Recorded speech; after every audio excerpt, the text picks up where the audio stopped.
वही उसमें झोपड़ियों में रहे, उस पे फूस पे बिछा के सोए और उसके खोपड़े में पानी पिए ना, कमंडलों में लौकी के उस पे। तो वो तो राज परिवारों के और राज दरबारों के अगर चाटुकार हो जाते और उनके उसमें शामिल हो जाते तो उसका लाभ उठाते। फिर निष्पक्ष रूप से और उस दमदारी से वो बात थोड़ी कह पाते जो उन्होंने कही। उन्होंने किसी राज परिवार से या राजशाही से या किसी कोई राजा किसी सिद्धांत को मानता है तो उसके हिसाब से थोड़ी ना सत्यों का निर्धारण किया। उन्होंने तो जो ठीक समझा, जो उचित समझा वो कहा ना, चिंतन किया उन्होंने, निष्पक्ष चिंतन किया। जब हम किसी के उस पर भरोसे हो जाते हैं, किसी के आश्रित हो जाते हैं तो फिर तो हम उसके हिसाब से चलेंगे ना, उसको तो बच नहीं सकते। इसीलिए उन लोगों ने ऐसी चीजों को खत्म ही कर दिया था ना, कि हमें कुछ चाहिए ही नहीं, आप क्या दोगे हमको। भाई जब हमें आपके धन से प्रेम नहीं है, आपकी समृद्धि से तो कोई मतलब नहीं है, तो हमें आप दोगे क्या, फिर हम आपके लिए क्या है। हाँ, भोजन का है, हमें ना घर चाहिए, ना कोई चाहिए, ना बर्तन चाहिए, ना कपड़े चाहिए, जो है वही उतना ही पर्याप्त है हमारे लिए, कुछ हमें चाहिए ही नहीं आपसे। तो हम जो ठीक समझेंगे वो कहेंगे, जैसा ठीक समझेंगे वो कहेंगे। तो ये धारणा तो ऋषियों ने बनाई है ना, लेकिन अब तो खत्म हो गई। तो वो तो आउटडेटेड चीजें हो गई। तो इसीलिए तो अब तो वैचारिकता नाम की कोई चीज नहीं रही। वो भले ही साइंस के और उसके आधार पर लोग एक बनी बनाई लीक पे भले ही रिसर्च कर रहे हैं, कुछ भी करें, लेकिन वो चिंतन थोड़ी है। जो ऋषियों का चिंतन था वो चिंतन थोड़ी बचा है। कोई कितना भी पीएचडी होल्डर हो, चाहे कोई भी होल्डर हो, तो अब वो चिंतन तो बचा नहीं। उस चिंतन के लिए तो उस जीवन प्रणाली को अपनाना पड़ेगा। अब हमें जब फेलोशिप चाहिए और उसके बाद लेक्चररशिप चाहिए, तो हमें उस रास्ते पे चलना पड़ेगा। पीएचडी करें, चाहे हम जो भी करें, रिसर्च भी करें, तो हमको उस रास्ते के अनुसार ही चलना पड़ेगा। उस रास्ते पे नहीं चलेंगे, हम एक ऐसी चीज स्थापित करेंगे जिसको कोई मान्यता ही ना दे, तो फिर हमें फेलोशिप थोड़ी मिलेगी। हम परीक्षा में पास थोड़ी ना हो जाएंगे। परीक्षा में पास होना है निर्धारित, तो उसी लाइन पे चलना पड़ेगा, उसी हिसाब से उत्तर लिखने पड़ेंगे, तभी परीक्षा में पास होंगे। जब हमारा लक्ष्य है परीक्षा में पास होना, और तो फिर हम तो एक रास्ते पे चलेंगे। तो इसलिए जो है वो अभी वर्तमान में तो फिर अगर अगर अच्छा, वो उद्देश्य है तो उद्देश्य तो फिर हाँ। वो क्या हम सुन नहीं पाए कि वो उद्देश्य है तो? हाँ, तो वही मतलब कि अगर हम उस तरह का उद्देश्य लेके चल रहे हैं कि हम सत्य का निर्धारण करें, तो फिर हमें किसी से फिर हाँ, हाँ, ये बिल्कुल, रास्ते तो हाँ, ये तो फिर भ्रमित करेंगे ना, और ये प्रतिबंध बिल्कुल। लगाएंगे, चेक चेक पॉइंट रहेंगे, चेक पॉइंट हुँ, जो हुँ, हुँ। ये रास्ते पर रोकेंगे कि नहीं इसके आगे नहीं, यहाँ तक बस, हुँ, इसके आगे नहीं। हुँ, हुँ, और हुँ, जो हुँ, वैचारिकता है उसकी कोई सीमा नहीं है, वो किसी भी बंधन में नहीं रुकती। वो यहाँ नहीं अमुक नाराज हो जाएंगे कि अमुक खुश हो जाएंगे कि ऐसी बात ना करें, ये ना कहें, वो ना कहें। ये उस पे सत्य उससे निर्धारित नहीं होता, वो किसी के हिसाब से निर्धारित नहीं होता है। जो जो प्रतिभाषित होता है, जो हमारी समझ विकसित होती है और उसके हिसाब से जो हमारे मन में आता है उससे निर्धारित होता है। हुँ, बिल्कुल। जो हम स्टडी करके, जो हम अनुभव करके और सारी चीजों का विश्लेषण करके जो हम निर्धारित करते हैं उससे निर्धारित होता है। अमुक नाराज हो जाएगा, अमुक खुश हो जाएगा, इससे निर्धारित नहीं। और जब इस क्षेत्र में जाते हैं तो अमुक खुश हो जाएगा, अमुक नाराज हो जाएगा, अमुक लोग, इतने लोग नाराज हो जाएंगे, इतने लोगों को बुरा लग जाएगा, इससे निर्धारित होता है। तो वो सत्य थोड़ी होता है, वो हुँ, तो एक रणनीति है, इस काम के लिए एक रणनीति है। और उसके हिसाब से हमें वचन बोलना होता है। सच बोलता बोलता ही नहीं, राजनेता कभी सच बोलता है? कभी नहीं हुँ, बोलता। बोल ही जो नहीं भी सकते। बोलता है हाँ, उसका हर बात उसकी इस तरह लिए होती है कि कितने इस बात से समाज का कितना वर्ग जो है वो हुँ, हमारे विपक्ष में होगा, कितना वर्ग हमारे हमसे नाराज हो जाएगा।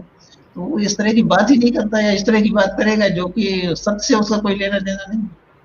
सत्य अगर वो बोल दे तो फिर तो शायद उसको कोई वोट ही ना दे, फिर उसका तो उसका राजनीतिक जीवन ही का न चलेगा। तो इसको क्षेत्र अलग है लेकर के ना। हम इसको लेकर के थोड़ा-सा हम एक अलग धारणा भी रखते हैं। मतलब मूल बात यही है। एक धारणा हमारी ये है कि ये जो सत्य है ना, या इस तरह का जो लाइफ, इस तरह के लोगों का जो जीवन है, वो दुनिया में कम अवेलेबल है।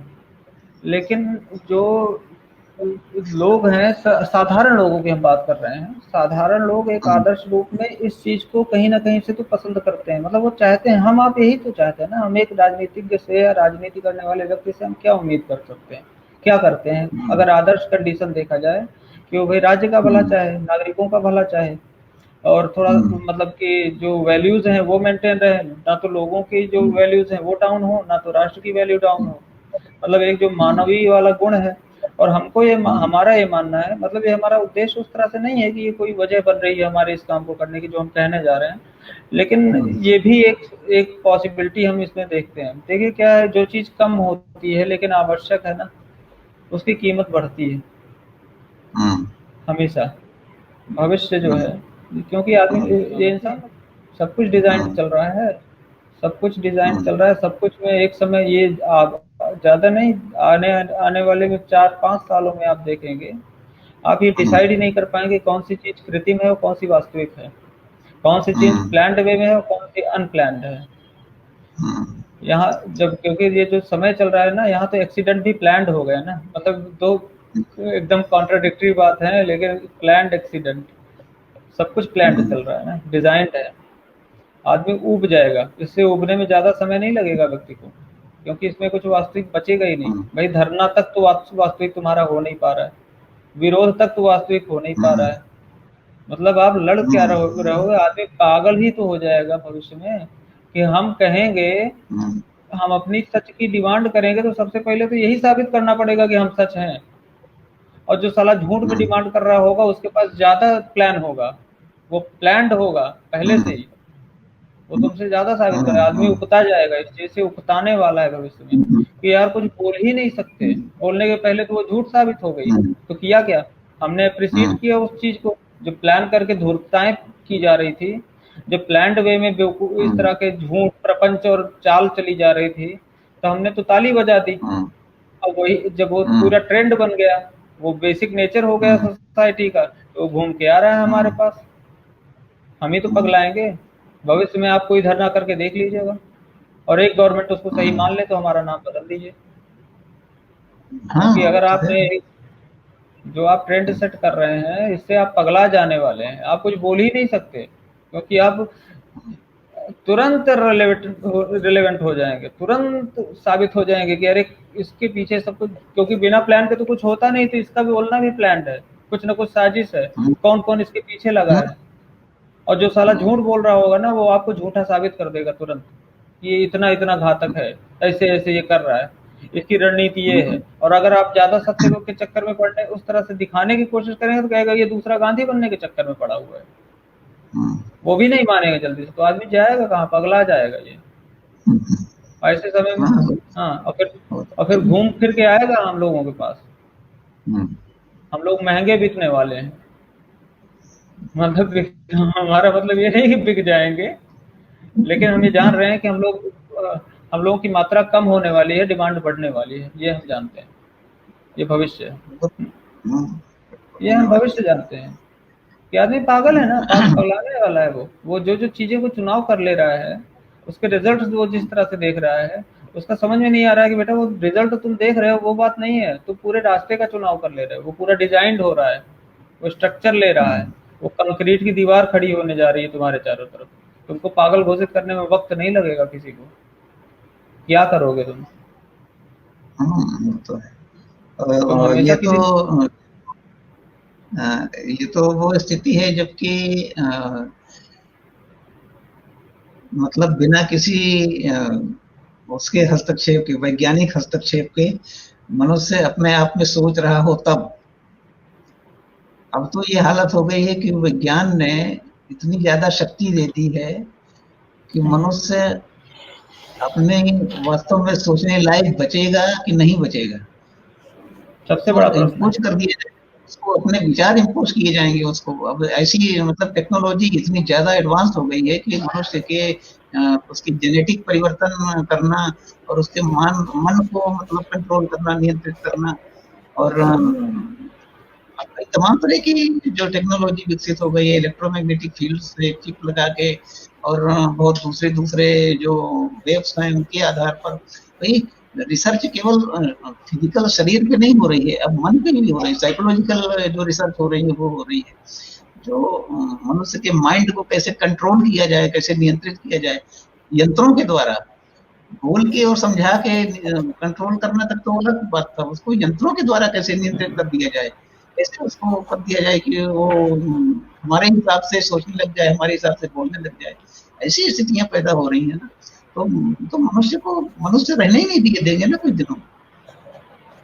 अब जेनेटिक जो परिवर्तन वनस्पतियों में कर दिए हैं कि वनस्पतियों के जो बीज हैं वो भले ही स्वस्थ दिखे हैं, काफी अच्छे बीज, मोटे मोटे गेहूं और अच्छे स्वस्थ चावल के दाने और बढ़िया लंबे साफ सुथरे, बहुत ही उनको सामने जो देशी चावल है उनको रख दो तो बहुत लगेगा कि ये देशी वाला तो बेकार है, वही अच्छा है, लेकिन उन बीजों को बो दो तो उनसे पौधे नहीं, पौधे उगेंगे तो उनसे बीज दोबारा हो नहीं सकते, उसमें फल ही नहीं निकलेगा, ऐसी स्थितियां पैदा कर जेनेटिक जो परिवर्तन कर रहे हैं ये तो आगे ये तो मानवता के लिए घातक होने वाले हैं, तो पूरी मानवता को नष्ट कर देंगे ना, तो बचने ही नहीं देंगे अगर ये इसी तरह से चलते रहे, कुछ लोग बच जाएंगे, नहीं तो ये तो ईश्वरीय व्यवस्था को ही ध्वस्त करने में लग गए हैं कि जो सृष्टि का निर्माण हुआ है हजारों हजारों लाखों साल से मनुष्य इस पृथ्वी पर रहा है, तो ये उसको नहीं रहने देना चाहते ना नेचुरल रूप में, और इसलिए क्योंकि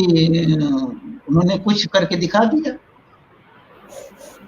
कुछ बीमारियों को दूर कर दिया, कुछ चीजों पे तुरंत प्रभाव दिखता है लोगों को, तो उससे लगता है कि हाँ ये तो काफी अच्छा है और इसका तो वास्तव में मनुष्य के लाभ के लिए इसका प्रयोग हो रहा है, उपयोग हो रहा है, लेकिन वो तो जो शक्तियां हैं वो तो मनुष्य को लाभ तो बहाना है केवल प्रलोभन देने का, उसके बाद तो जो बहुत बड़ा चीज है वो तो पीछे छिपा हुआ है, वो तो पूरी तरह से गुलाम बनाने का वो है, मानवता के लिए काम कर रहा है, मुश्किल ही शायद ही कोई करता हो, शुरुआत तो इसीलिए होती है कि मानवता के हित में उसका प्रयोग करना है, लेकिन जो उसका जो दूसरा प्रयोग है, जो असली प्रवृत्तियां हैं वो तो लगातार उसको शोषण करके और उसको अपने पक्ष में करके और उसका दुरुपयोग करती हैं, ये तो लगातार ही चली जा रही है ना, तो इसका जो है वो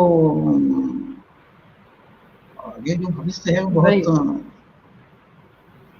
ये कहीं न कहीं से जो हम जैसे लोग हैं, मतलब हम लोग टाइप के जो सोचने वाले हैं, देखिए क्या है कि हम लोग को ये चीज़ का आभास पहले से हो रहा है और बस थोड़ा-सा ये मान के चलना जो है, एक तरह से कुछ भी कहिए, चाहे अपने आप को भ्रम में रखना या कुछ भी, लेकिन हम ये मान के कहीं न कहीं से चल रहे होते हैं कि हम जैसे और भी हैं। भले ही देखिए इसमें से कुछ होंगे जो प्रखर होकर के सामने आ रहे होंगे, अपने विचार रख रहे होंगे, कुछ होंगे जो अभी दुबक के बैठे होंगे कहीं न कहीं से, लेकिन ये एहसास है लोग में, व्यक्ति में ये एहसास है कि ये कृत्रिम जो चीज़ें हैं ये हावी होती जा रही हैं और इसका जो परिणाम होने वाला है वो बहुत भयावह होने वाला है। क्योंकि इस तरह के कॉन्सेप्ट पे आप सोचिए, इस तरह के कॉन्सेप्ट पे मूवीज बन रही हैं और ब्लॉकबस्टर हो रही हैं, सुपर डुपर हिट हो रही हैं, तो कहीं ना कहीं से इस थियरी को लोग अप्रिसिएट कर रहे हैं, वो समझ रहे हैं कि जो चीज़ें मतलब कि एक मशीनी युग आने पे होने क्या वाला है, होएगा कैसे, मतलब ऐसा नहीं है कि ऐसे लोग, बस ये है कि ये इस टाइप के लोग हैं लेकिन वो सामने नहीं है। ऐसे लोगों का होना आवश्यक, मतलब होना तो है ही है आवश्यक, वो तो बेसिक है, लेकिन बस ये है कि उनका सामने भी आना आवश्यक है। वो उनको बहुत ज़्यादा परिवर्तन करने की गरज नहीं होती, उनको संघर्ष बहुत ज़्यादा करने की गरज नहीं होती है, लेकिन ये है कि उनको अगर ये इस्टेब्लिश कर दिया जाए कि वो लोग सुनने लायक हैं, तो लोग, सही बात ये है कि अपनी समस्याओं को शब्द में बयान करने की क्षमता कुछ जो लोग नहीं रखते हैं, अगर उनकी इन धारणाओं को शब्द मिलने लगेगा तो उन लोगों को कहीं न कहीं से ये चीज़ पे एक उम्मीद बनेगी कि नहीं, इसका विरोध भी हो सकता है। आज अगर एक व्यक्ति साइंस का विरोध करने लगे, साइंस का कि मुझे साइंस नहीं पसंद है, सीधे-सीधे जाए भीड़ में खड़ा हुए और कहे मैं साइंस से नफरत करता हूँ, मुझे साइंस नहीं पसंद है, तो लोग जूते मारने लगेंगे, मत यूज करो मोबाइल, मत यूज करो टीवी, मत यूज करो व्हीकल्स, मत यूज करो कोई भी चीज इस तरह की मत यूज करो। लेकिन अगर वहीं पे एक इंसान हाँ, ये कहने लगे कि मुझे साइंस से नफरत है क्योंकि ये साइंस धीरे से मानवता को समाप्त करने जा रही है, जेनेटिक म्यूटेशन करने जा रही है, आपके बच्चे आपके होंगे या नहीं होंगे, वो इंसान ही होंगे या नहीं होंगे, हम्म, वो उनका कौन सा पार्ट हम्म, जन्म लेगा, कौन सा पार्ट नहीं जन्म लेगा, इस वजह से मैं साइंस से नफरत करता हूँ, वो बात सुनी जाएगी। हम्म, कहने का मतलब ये है कि जो हम्म, लोग नफरत मतलब शब्द आवश्यक हैं, कहीं ना कहीं से उसका एक जिस तरह से निरूपित होकर के वो समाज में आना चाहिए, जिस तरह से वो फ्रंट पे जिस तरीके से आना चाहिए, वो लाने का प्रयास करना ही हम लोगों का एक तरह से लक्ष्य होना चाहिए कि वो चीजें आए, उसको शब्द मिले, लोगों की धारणाओं को हाँ, शब्द मिले। हमारा वो तो हम्म, हम्म, हमारा कार्य उसको अब कौन सा। हम्म, हम्म, वो तो हाँ। जिस तरह से जो असली प्रवृत्तियां हैं, जिस तरह से विध्वंस को प्रलोभन उसको बहुत ही आकर्षक रूप में प्रस्तुत कर रही हैं, उसी तरह से उनके विध्वंस को भी वैज्ञानिक तरीके से तर्कपूर्ण ढंग से उनके उसको सामने रखना तो आवश्यक है। तभी तो जिन लोगों की बुद्धि बची हुई है उनको समझ में आएगा, अन्यथा तो कुछ दिनों के बाद तो बचने ही नहीं देंगे।